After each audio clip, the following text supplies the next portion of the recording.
Paz, queridos, hoje mais um vídeo e nós vamos tratar de um assunto extremamente importante nesta semana que nós iremos viver, que é a comemoração da Páscoa. Os cristãos do mundo inteiro estarão comemorando a morte de Cristo e a sua ressurreição. Nós vamos entender ao decorrer de todo este vídeo sobre um pouquinho do que é a Páscoa e como ela era comemorada nos tempos judaicos do Velho Testamento, e também vamos ver como ela é comemorada ainda até hoje pelo povo judeu, ok? E também vamos ver um pouquinho a respeito de alguns componentes que fazem parte da celebração da Páscoa, além de, obviamente, saber como a Páscoa se transformou e como ela passou a ser comemorada após o advento da vinda de Jesus Cristo e da sua morte na cruz, quando ele se entregou por nós e se fez do Cordeiro, o último Cordeiro que veio para livrar o mundo do pecado.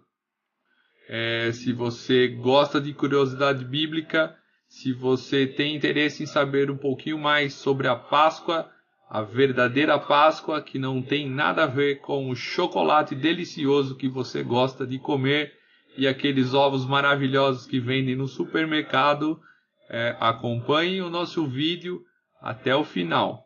De antemão, já vou te avisar que este provavelmente será o vídeo mais longo até o momento de todos o que nós já temos em nosso canal, ok? Para a gente poder explanar e explicar com mais detalhes sobre a comemoração da Páscoa.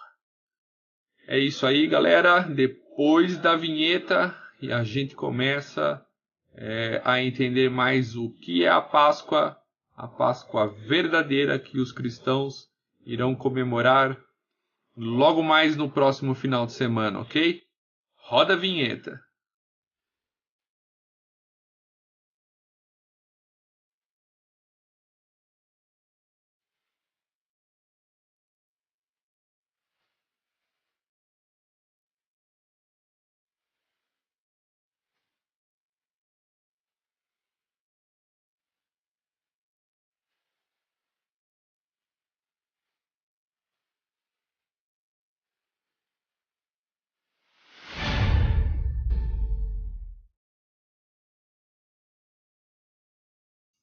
Ok, queridos, então assim, nós vamos por partes, ok? Para a gente compreender certinho como as coisas funcionam e como elas funcionaram na época bíblica. De antemão, nós temos que compreender que lá em Êxodo, do capítulo 12, Deus ele dá um direcionamento para Moisés e Arão, ok? Para que nessa época nós sabemos um pouco da história e sabemos que Moisés e Arão foram escolhidos para libertar o povo de Israel que estava escravizado no Egito. Nós conhecemos as passagens, nós sabemos que antes da última praga houveram-se 9 pragas, e tradicionalmente nós conhecemos as 10 pragas do Egito, e a última praga foi a morte dos primogênitos, ou seja, todo primogênito que havia na terra do Egito veio a ser morto, ok? Então é importante que você conheça a passagem de pelo menos Êxodo capítulo 12. Eu não vou ler inteiro, porque senão nosso vídeo vai ficar demasiadamente extenso. Então leiam capítulo 12 de Êxodo, ok? E aí nós vamos ver que Deus estabelece a Páscoa, a comemoração da Páscoa, no 10º dia do primeiro mês, ou melhor dizendo, a Páscoa no calendário judaico, que é um calendário baseado nas fases da lua, é um calendário lunar. Deus estabelece no 10º dia a comemoração inicial da Páscoa, ok? Nós vemos que o primeiro mês do calendário judaico é o mês de Nissan. Nissan, que é um derivado da palavra babilônica e significa tradicionalmente os primeiros frutos. E em hebraico, o nome para o mês de Nissan correspondente é a palavra Abib, ou seja, na Torá está escrito a palavra Abib, que corresponde ao primeiro mês que se inicia o calendário, o calendário religioso. É o calendário religioso que se inicia no mês de Abib, que é o mesmo que Nissan, ok? Ao 10º dia se inicia a Páscoa. Veja que legal como nós temos uma grande diferença entre o calendário lunar e o calendário gregoriano, no qual nós seguimos atualmente no nosso dia a dia. Se nós fôssemos comemorar a Páscoa no dia correto, instruído na Bíblia por Deus, como os judeus ainda fazem até os dias de hoje, a nossa Páscoa seria comemorada na terça-feira deste mês de abril, ou seja, dia 11. Dia 11 de abril é o dia correto para ser comemorado a Páscoa de acordo com o calendário lunar judaico do ano de 2017. Então a Páscoa se iniciaria no dia 11 e terminaria no dia 18. Por quê? Porque Deus institui 7 dias de comemoração. São 7 dias que o povo deve comemorar de acordo com o relato de Êxodo capítulo 12. O que Deus determina para a comemoração da Páscoa, ok? Nós precisamos entender essa determinação e para isso nós precisamos entender o que significa Páscoa. Rodrigo, Páscoa é quando a gente comemora o coelho da Páscoa aí, que traz ovos deliciosos, bastante recheados, principalmente agora na modernidade, aqueles ovos maravilhosos para a gente comer de colher. Jesus, a gente engorda só de pensar, né? Se você não engorda, a sorte é a sua. Mas não é o meu caso. Eu engordo só de pensar. Mas a Páscoa verdadeira do cristão tem a ver alguma coisa com chocolate, ovos, coelho botando ovo? Imagina, né? Então a gente precisa entender que a Páscoa vem da palavra hebraica Pessar. E ela significa o quê? Pular além da marca, ou passar por cima, ou saltar para a próxima. Por que esse significado? Nós sabemos que a 10ª praga foi imposta por Deus na terra do Egito e que ela determinava que todos os primogênitos morreriam. Deus manda o seu povo pegar o cordeiro e sacrificar esse cordeiro, e as famílias que eram famílias menores poderiam compartilhar do cordeiro em comunhão com outra família menor. E assim, se fosse um cordeiro muito grande, eles deviam se unir dentro das suas casas. Ou se a família fosse grande, poderia ser um só. Haveria todo um ritual de sacrifício e o sangue desse cordeiro deveria ser aspergido no umbral das portas. todo aquele que pertencia à tribo de Israel, à nação israelense, eles sacrificariam esse cordeiro e aspergiriam o sangue nos umbrais das portas, marcando-as. É uma forma das pessoas, se alguém passasse, com certeza perguntaria: nossa, por que esse sangue está marcado nas portas dessas casas? A Páscoa, a gente sabe que o anjo da morte acabou passando pelo povo, pela nação egípcia, matando todos os primogênitos, inclusive o primogênito de Faraó. E quando esse anjo da morte chegava até a porta da casa, imagine dessa forma, ele olhava para o umbral, via a marca do sangue do cordeiro e fazia o quê? Ele saltava para a próxima casa. Ou ele fazia o quê? Ele pulava além da marca que tinha no umbral da casa, pulando para a próxima, e se ele encontrasse também um umbral marcado com sangue, ele saltava, ele pulava novamente. Como a nação israelense, o povo de Israel morava dentro do reinado egípcio, existiam também as casas dos egípcios que não estavam marcadas, porque eles não conheciam essa determinação de Deus. Então o anjo da morte adentrava essa casa e o primogênito era morto. Entender o significado da palavra Pessar, que traduzida significa Páscoa nos dias de hoje, e ela tem como conotação o saltar para a próxima, pular além da marca.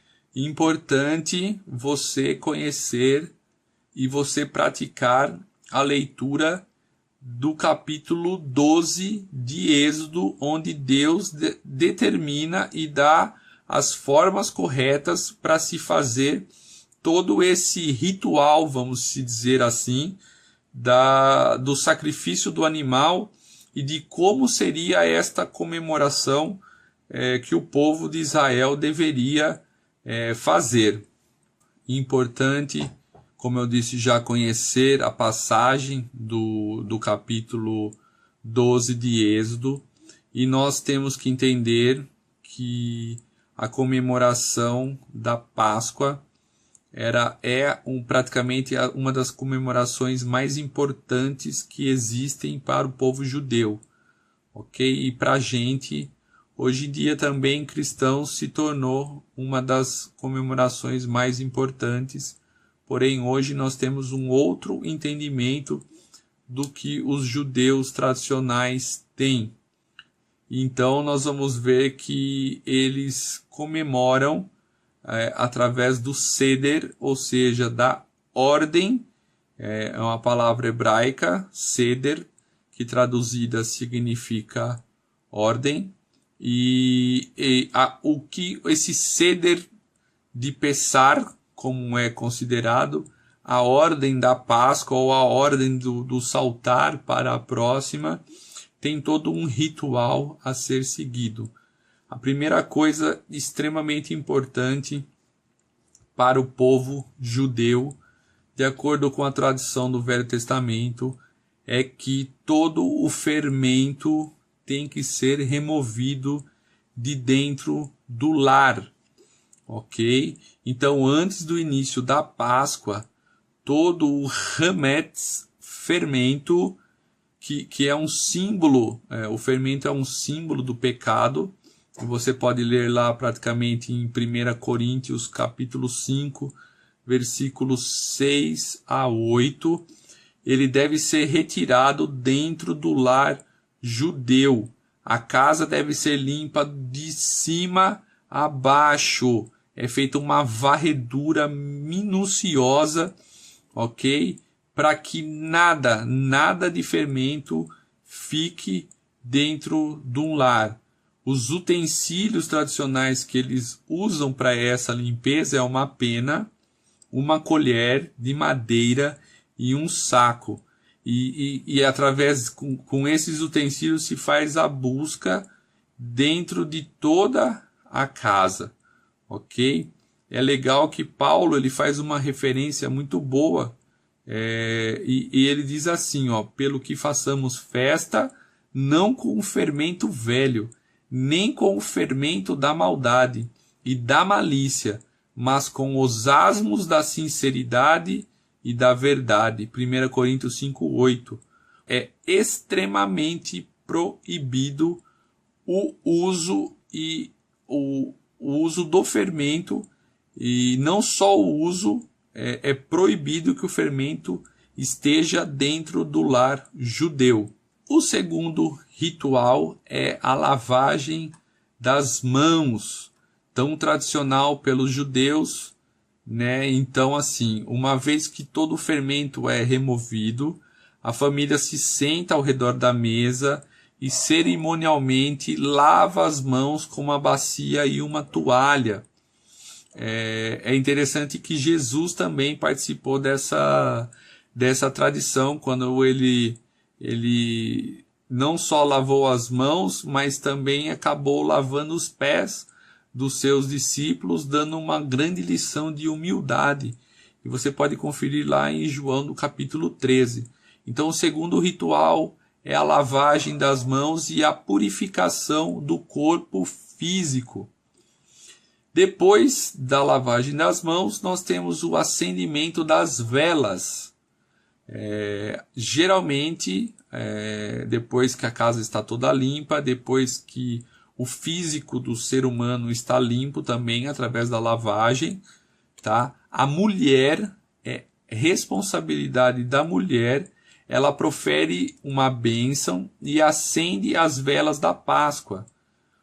E é interessante que esse significado, ele tem um significado que a mulher é quem traz a luz para dentro do lar.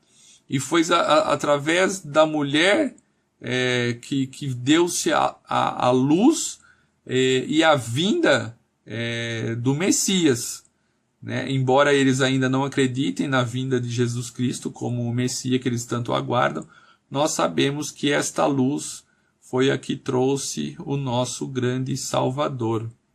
Diante do acendimento das velas, a família unida, o próximo passo é o Haggadah, que significa relatar e contar, ok? Então aí é de responsabilidade do pai, que é o sacerdote do lar, de contar a história da Páscoa para a sua família, ou principalmente para os seus filhos. E eles usam uma passagem, olha que interessante, que diz assim, ó: e acontecerá que, quando seus filhos disserem, que ritual é este? Então dirão, este é o sacrifício da Páscoa ao Senhor, que passou sobre as casas dos filhos de Israel no Egito, quando feriu aos egípcios, e livrou as nossas casas. Então o povo inclinou-se e adorou, e foram os filhos de Israel, e fizeram isso como o Senhor ordenara a Moisés e Arão, e assim o fizeram. Êxodo capítulo 12, versículo 26 a 28. E quais são essas perguntas que os filhos fazem tradicionalmente ao sacerdote do lar? A primeira pergunta é: por que esta noite é diferente das outras noites? A segunda questão é: por que todas as outras noites nós comemos pão com fermento e esta noite nós comemos o matzah, que é o pão sem fermento? A próxima pergunta é: todas as outras noites nós comemos todos os tipos de ervas, então por que esta noite comemos apenas ervas amargas? E a quarta pergunta que as crianças fazem é: todas as outras noites nós não olhamos nossas ervas na água salgada, nós não molhamos nossas ervas na água salgada, então por que esta noite nós molhamos as ervas com água salgada 2 vezes? Também nas outras noites comemos sentado ou reclinado, Por que esta noite só comemos reclinados? Essas são as 4 perguntas que os filhos fazem ao pai, que é o sacerdote da casa, e então se mantém a tradição oral de se passar a lei, de se passar esse conhecimento bíblico para os filhos. O próximo ritual, que é seguido pela família judaica nos moldes tradicionais do Velho Testamento, são a colocação das taças de vinho. Lembrando que nós vamos agora falar um pouquinho, antes de eu entrar nessa questão das taças do vinho, nós precisamos entender que o vinho não é um vinho qualquer que se toma, tá? É um vinho kosher, ou seja, é um vinho especial, preparado debaixo das leis tradicionais ortodoxas judaicas. Oh, que palavra difícil, né? Mas sim, ela tem todo um ritual de preparação apropriado para a preparação deste vinho, ok? Então, assim, só por questão de curiosidade, para você não ficar achando que esse vinho é um vinho tradicional que se compra em qualquer supermercado ou se faz com qualquer uva de qualquer forma, eu vou dar um apanhado bem generalizado sobre a questão do vinho. A palavra kosher significa apropriado e esse vinho ele segue as leis dietéticas judaicas, que é o kashrut. Entenderam? O vinho kosher começa no vinhedo com a orlá, ou seja, a proibição de usar os frutos nos primeiros 3 anos de plantio. Os 3 primeiros anos de fruto da vinha são descartados. Apenas a partir do 4º ano é que se pode colher e prensar as uvas. É o que também acontece num vinhedo novo administrado por não-judeus, que só começa a produzir mesmo a partir do 4º ano do primeiro plantio. A partir do 4º ano somente que pode-se utilizar as uvas para prensar o vinho. Olha que interessante e quão dificultoso é a fabricação de um vinho kosher. No momento em que as uvas são prensadas, até o engarrafamento, essas leis proíbem também que o vinho seja tocado. E em certos casos, até mesmo visto, não pode ser visto por um não-judeu ou por algum judeu que não seja religioso. As vinícolas, tradicionalmente, que fabricam os vinhos kosher, elas empregam apenas os chamados haredins, que são judeus ultra-ortodoxos, observantes rigorosos da Torá, ou seja, são observantes e praticantes rigorosos de toda a lei do Velho Testamento.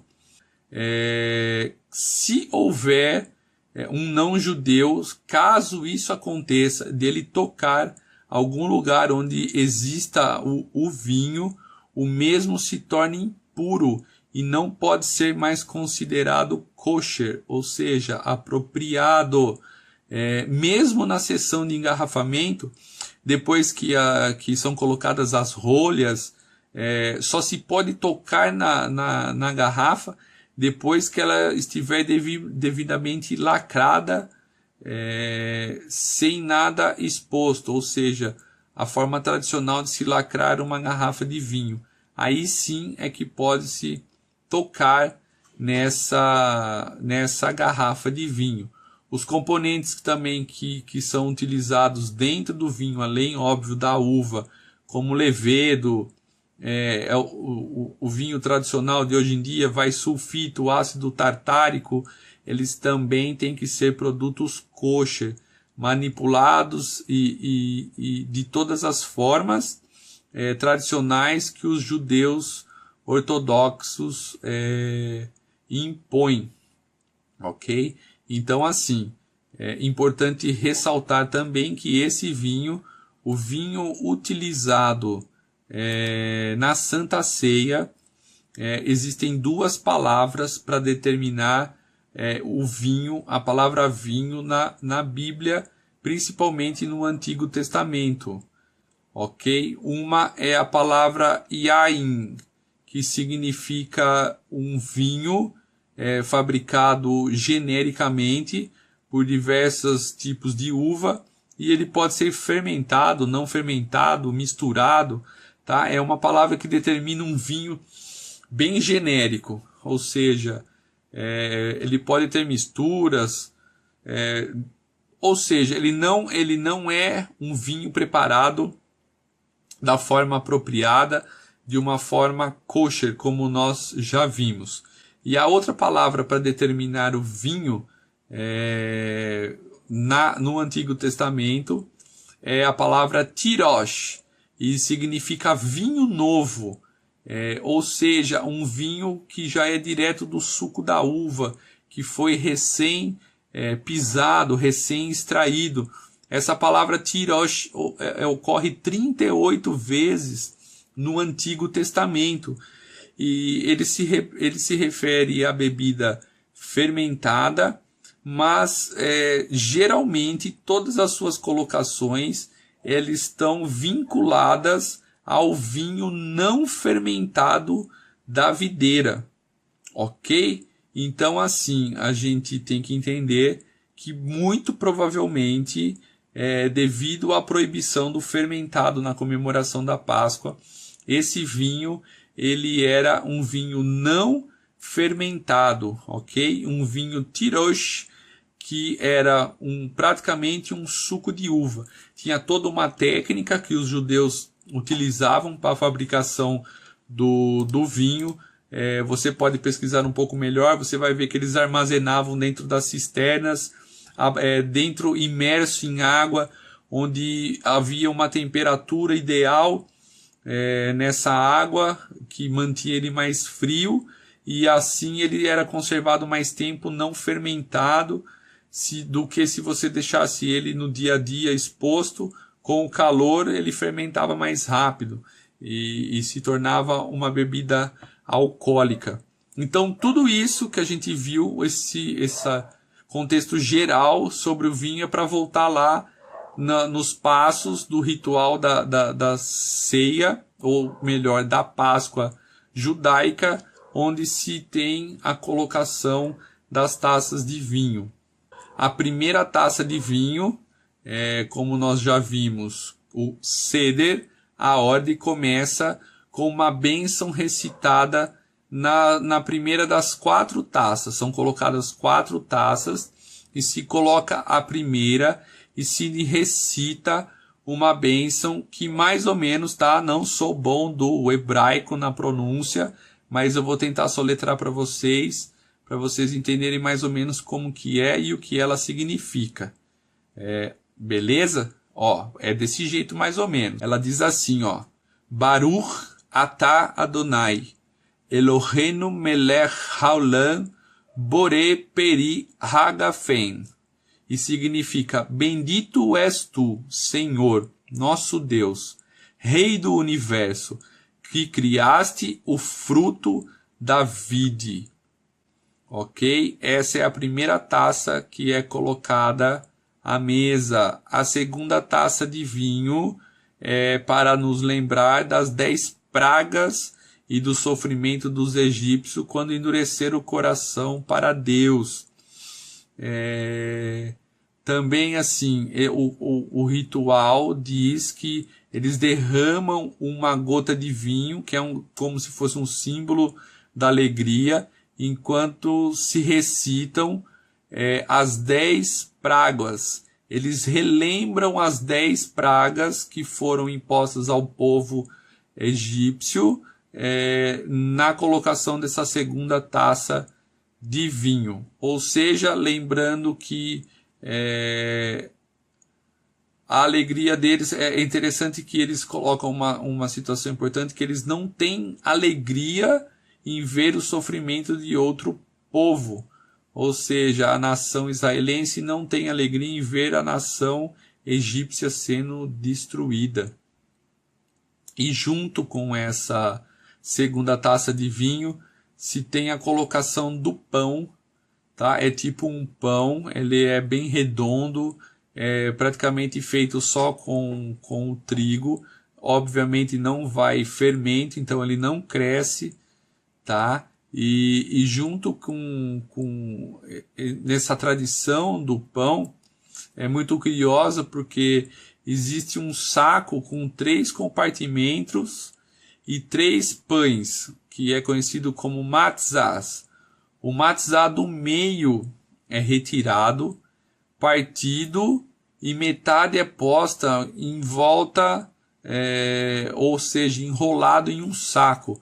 A outra metade é enrolado em um guardanapo de linho e escondido para ser retirado mais tarde, e após a refeição. Quando termina a refeição é que se vai procurar esse pedaço deste pão enrolado num guardanapo de linho.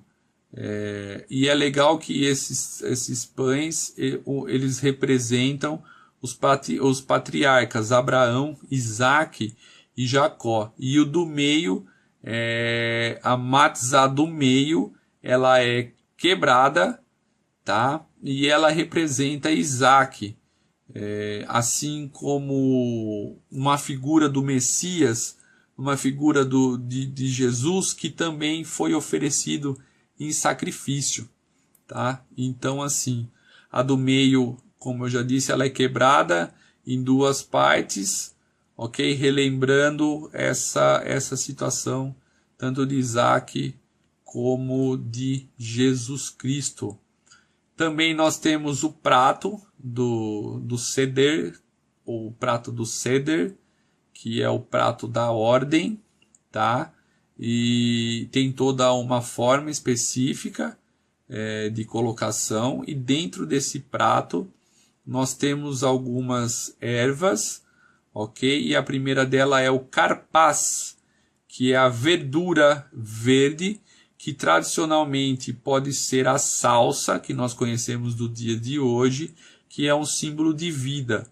A salsa, ela é mergulhada em água salgada, que simboliza as lágrimas, e é ingerida para nos lembrar de que a vida dos ancestrais foi imersa em lágrimas, ou seja, eles relembram que os antepassados judeus estiveram em lágrimas devido ao seu sofrimento. Nós temos também o betzá, que é o ovo assado também no prato, traz à memória o sacrifício diário no templo, que não pode ser mais oferecido, já que o templo não existe mais, ok? Nós temos também neste prato maror, que significa erva amarga ou raiz forte moída, e come-se juntamente com o pão até que uma lágrima saia dos olhos. Deve ser horrível, hein? Eu não gosto de erva amarga. Então, para você ter ideia como ela é amarga, que chega a sair lágrimas dos olhos. Ok? Então, assim, isso vem a lembrar todo o amargor da escravidão que o povo sofreu. E nesse prato também nós temos o haroset, ou haroset, deve ser a pronúncia correta, que é uma mistura doce de maçãs e castanhas picadas com mel, canela e um pouco de vinho tinto kosher. Nós temos também um pedaço de perna de cordeiro, ok? A gente sabe que os anjos, a gente sabe que os judeus, ou melhor dizendo, foram pompados pelo anjo da morte, quando o sangue foi derramado, foi aspergido nos umbrais das portas, e isso posteriormente veio trazer essa liberdade. Esse pedaço de cordeiro é para relembrar a parte de que eles foram aspergidos o sangue, e através do derramar do sangue eles foram livres do anjo da morte. Aí tradicionalmente se tem a refeição, tá? E depois da refeição, quando se termina toda a refeição entre família, se tem a busca do pedaço de pão que estava lá escondido no guardanapo de linho. E as crianças, principalmente as crianças, são as que mais ficam empolgadas para se achar e esse pedaço de pão. E quando as crianças o acham, tradicionalmente a pessoa mais velha da casa, que tem que ser um homem, né? E esse homem pega o pão e o quebra em pedaços e o coloca e o serve a todos os que estão dentro da casa. A terceira taça de vinho, lembra que nós já vimos a primeira, a segunda, e a gente fez essa introdução toda na questão dos alimentos que são colocados à mesa. E a terceira taça é tomada após a refeição, toda essa refeição que a gente já descreveu, tá? E essa é a taça da redenção, como eles conhecem, que faz lembrar do sangue derramado do Cordeiro Inocente, que trouxe a redenção do Egito, ok? E essa não foi uma taça qualquer, ela, como eu já disse, ela é a taça da redenção da escravidão para a liberdade. Ela lembra a transformação do período de escravidão para o período de liberdade. E finalmente a quarta taça é conhecida como a taça de Alel, tá? E Alel em hebraico quer dizer louvor. Lembra lá da palavra aleluia, aleluia, ou seja, Halel significa louvor, e junto com essa taça nós temos pelos judeus se pratica uma oração sacerdotal ao estilo de João do capítulo 17, tá? Mais ou menos fazendo um comparativo com a oração descrita em João 17. E há também uma taça chamada Taça de Elias.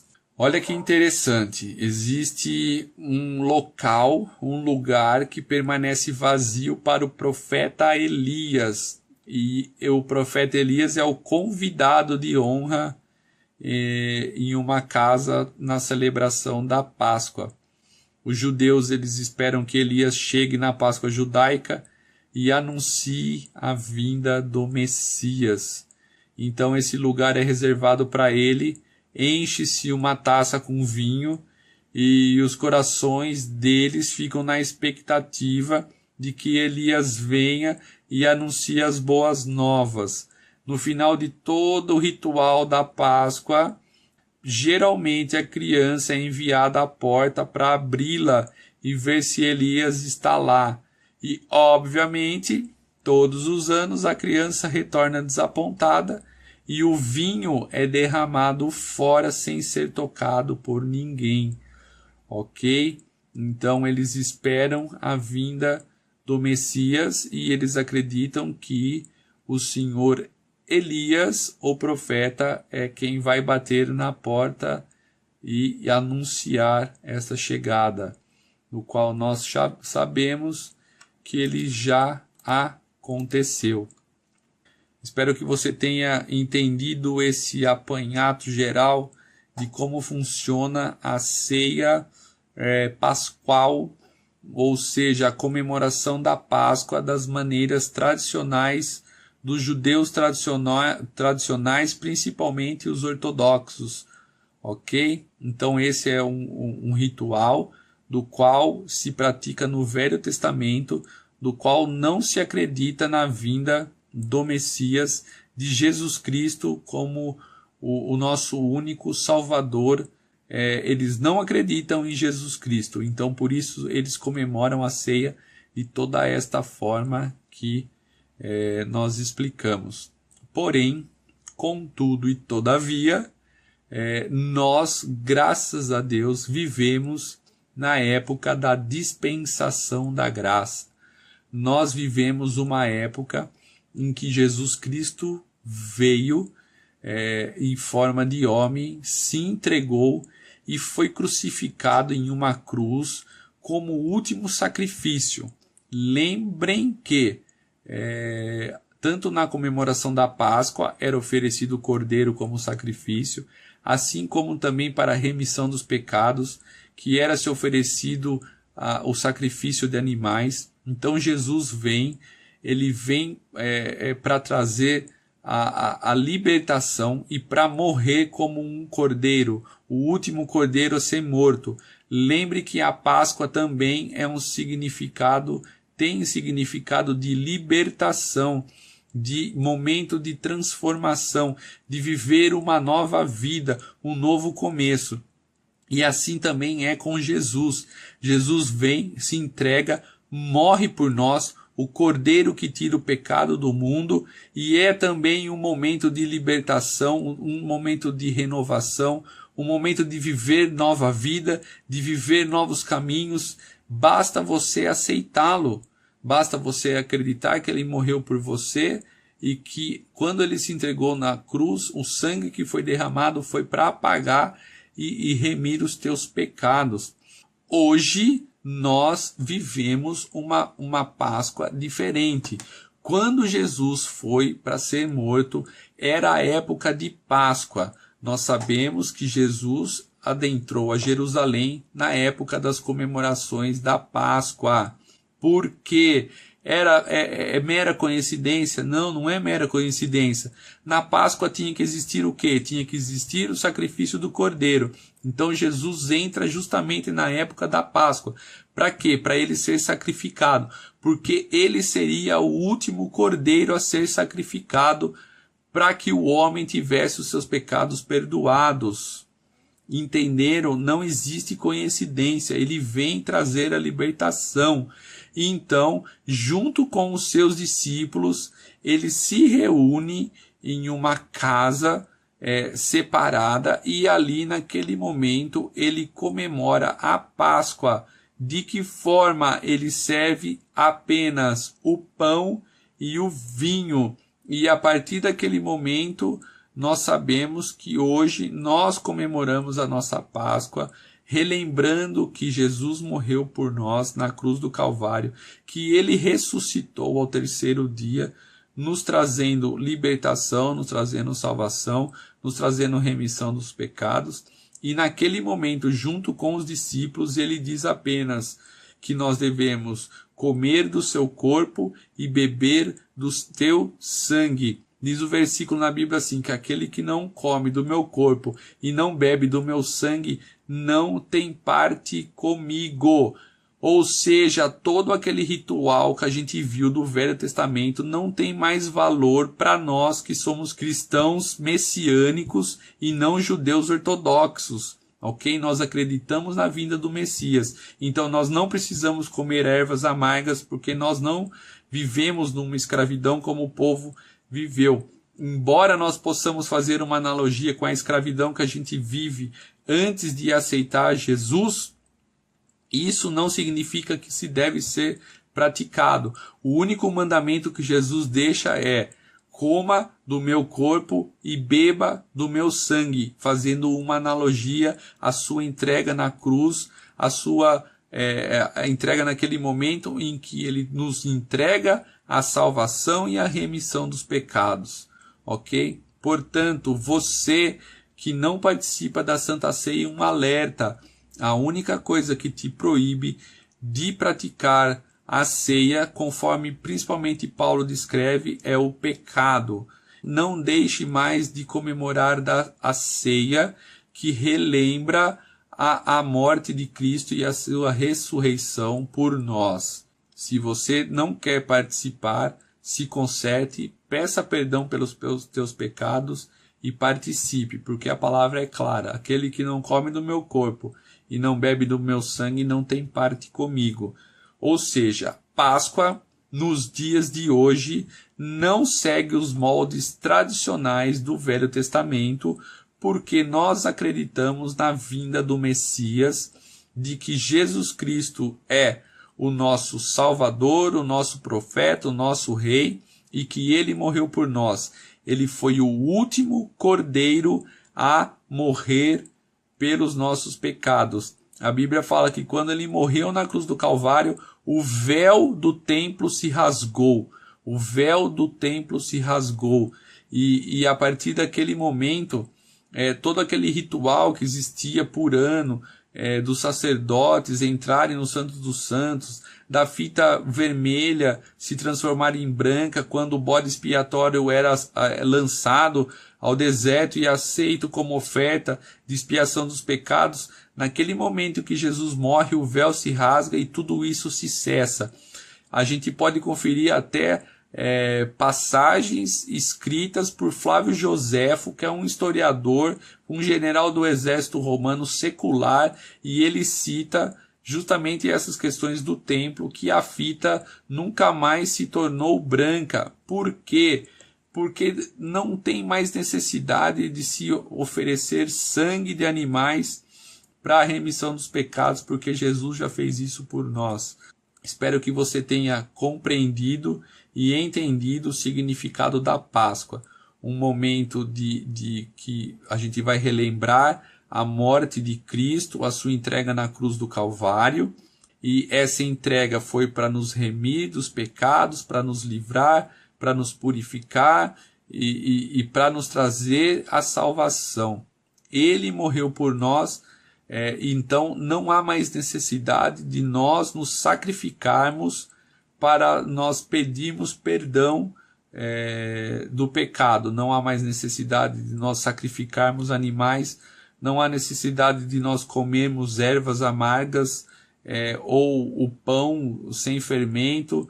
E principalmente, queridos, entendam uma coisa, muitos cristãos nessa época não comem carne vermelha, porém não existe base bíblica para isso, tá? Se você for ver a Páscoa no Velho Testamento, é justamente o contrário. Deus institui justamente o sacrifício do cordeiro para você comer a carne dele. Então, assim, e no Novo Testamento não tem base bíblica nenhuma.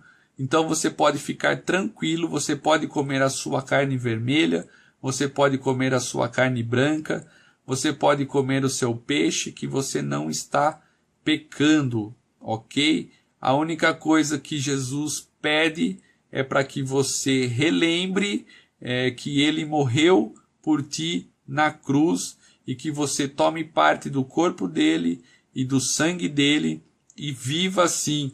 A partir desse momento que você o aceitar, que você o confessar com a tua boca, que só ele é o Senhor e Salvador da tua vida, e a partir do momento que você pedir para ele entrar em você, para ele entrar na sua vida, cuidar da sua vida, a partir desse momento, sim, que Deus, através do Espírito Santo, vai trabalhar no seu emocional, no seu caráter, nos seus sentimentos, e você vai viver uma renovação. Você vai viver uma verdadeira Páscoa, um verdadeiro momento de libertação. As coisas velhas se passaram e tudo as outras se fez novas, ok? Então, assim, o passado deixa de existir. Jesus ele apaga os teus pecados daquele momento para trás, e você realmente consegue viver uma transformação, um momento novo, um momento de novas coisas, de novos pensares, de novos caminhares. Esse é o verdadeiro significado da Páscoa, do qual eu queria trazer para vocês um entendimento maior de como era comemorada no Velho Testamento, e principalmente ainda pelos judeus até os dias de hoje, que não acreditam na vinda do Messias, na vinda de Jesus Cristo como o Messias, ok? Então eles ainda vivem o Velho Testamento de uma forma meio equivocada também, porque eles não fazem o sacrifício, ou seja, fazem meia boca vamos dizer assim, o segmento aí das leis tradicionais, porque eles não acreditam em Jesus. Nós, como cristãos, crentes de que Jesus foi o nosso e é o nosso Salvador das nossas vidas, nós cremos que somos livres, que somos libertos, que somos remidos e justificados por Ele, ok?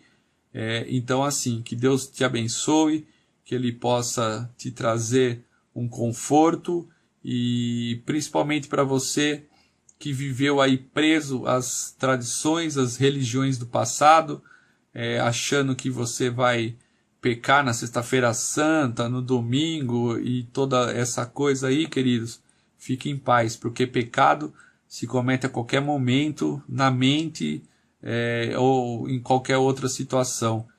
Se você comer a carne vermelha, isso não vai te condenar ao lago do fogo do enxofre, ok? Então, creia em Jesus, creia que Ele foi o Cordeiro que se sacrificou por nós verdadeiramente, e que Ele é o nosso Salvador, e que Ele é quem pode nos transformar e nos fazer viver uma nova vida, livre do passado, de toda a escravidão de qual nós vivíamos antes de conhecê-lo.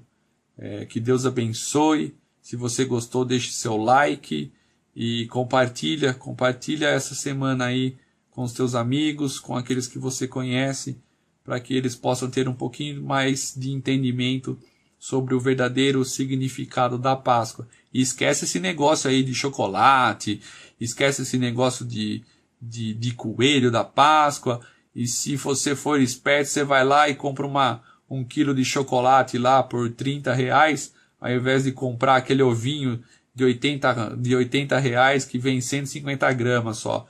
Tem que ser inteligente nessas horas, hein? Deus abençoe e até a próxima.